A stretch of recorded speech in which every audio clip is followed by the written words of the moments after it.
झारखंड की राजधानी रांची में साइबर अपराधी बेलगाम होते नजर आ रहे हैं। वहीं कल 13 जनवरी को गुप्त सूचना मिलने के बाद पुलिस ने एक टीम गठित करके कुछ अपराधियों को गिरफ्तार किया गया है। यह अपराधी साइबर ठगी जैसे मामले को बड़े पैमाने पर अंजाम दे रहे थे। इनका जो ठगी करने का जो तरीका है वो बेहद ही सरल था।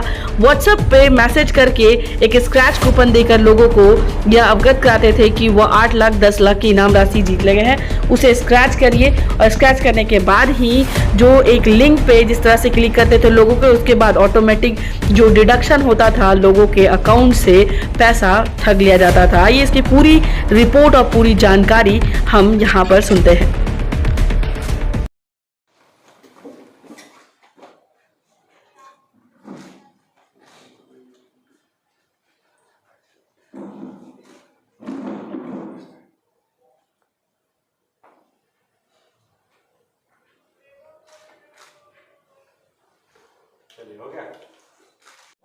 देखिए, कुछ साइबर अपराधियों की गिरफ्तारी की गई है, जिनके द्वारा ऐसा कह सकते हैं कि एक नए तरीके से लोगों को ठगी का शिकार बनाने का प्रयास किया जा रहा था और बहुत सारे मामलों में ये सफल भी हुए लोगों से ठगी कर पाने में।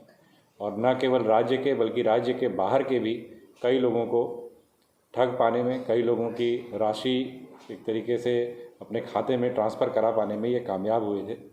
बेसिकली इनके अगर हम मोडस ऑपरेंडाई की बात करें, इनके तरीके की बात करें, तो इनके द्वारा विभिन्न जो शॉपिंग ऑनलाइन वेबसाइट्स हैं उनके डेटाबेस, उनके कस्टमर्स के डेटाबेस को किसी प्रकार से इन्हें प्राप्त किया गया इनके द्वारा, और उन कस्टमर्स को इनके द्वारा मैसेजेस भेजे जाते थे और साथ ही साथ कुरियर भी भेजा जाता था, जिसमें कि पैम्पलेट और एक स्क्रैच कार्ड होता था।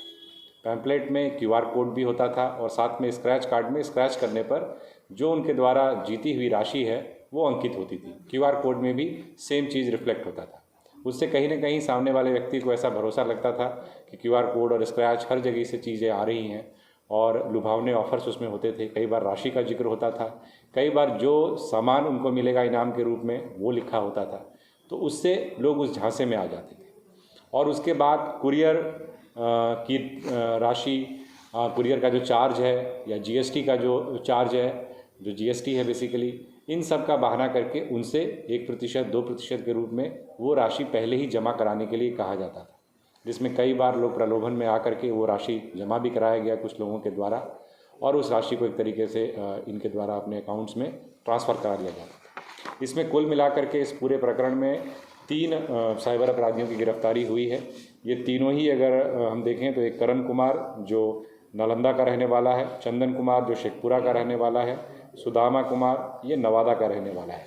इनके पास से कुल 12 मोबाइल फ़ोन, 484 फर्जी पैम्पलेट्स एवं लकी ड्रॉ कूपन्स, इसके अलावा 6 ATM कार्ड और 16 फेक सिम कार्ड्स बरामद हुए हैं।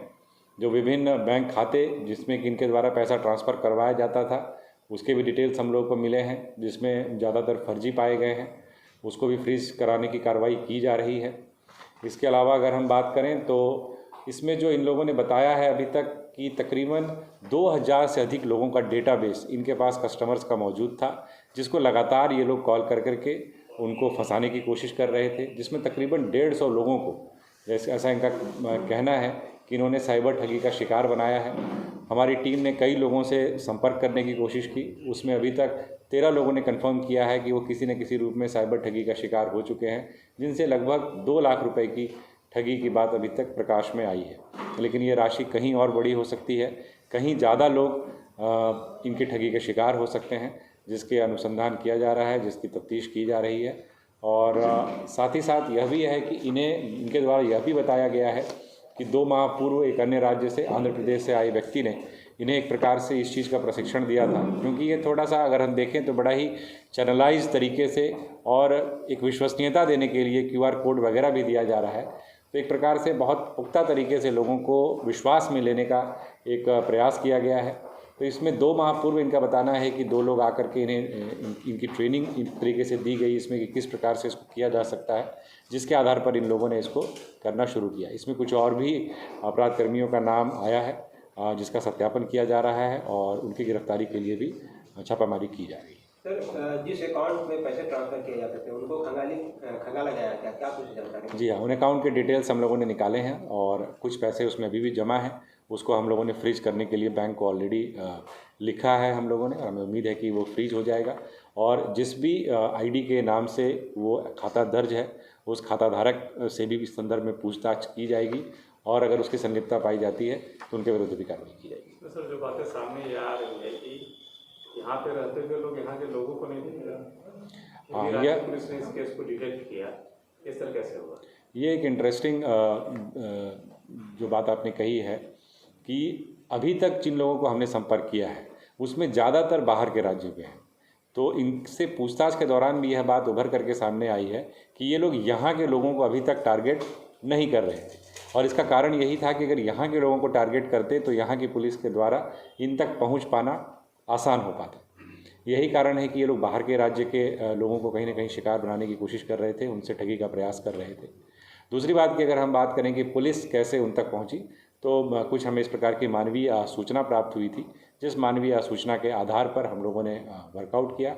डीएसपी जो अपने सदर हैं और डीएसपी साइबर हैं, ये दोनों उस टीम को लीड कर रहे थे और उनके द्वारा इन लोगों की गिरफ्तारी की गई। इन्हें प्रशिक्षण रांची में या फिर बाहर? यहीं पर। बचा क्या? यहाँ कितने दिन से था? ये लोग यहाँ पर 3 महीने से रह रहे थे। नवंबर से है ना यहाँ पे? 1 नवंबर से 3 महीने।